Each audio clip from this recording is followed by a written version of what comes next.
How to fix not enough memory or disk space in Microsoft Word. Hi everyone, I'm here to assist you today. Without any delay, let's jump right in. First, open Windows Explorer or Files Explorer.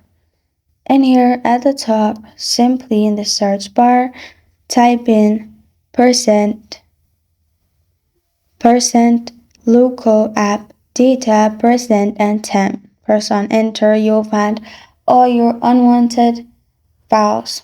Click on one and then press on Ctrl+A to select all and press on delete on your keyboard. After you have done that, if it still does not work, what you can do is open Microsoft Word. After you open Microsoft Word, simply click on Options at the bottom left corner of your screen. After you have clicked on Options, you'll find this kind of screen pop up.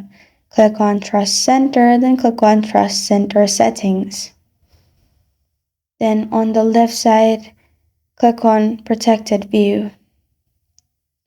And make sure there's no tick mark and enable Protected View for files originating and also Outlook. After you're done, press on OK at the bottom and you're good to go. And if it still does not fix your problem, search Word and then right-click on Word and type in Run as Administrator. After you have run this app as administrator, your problem will be fixed.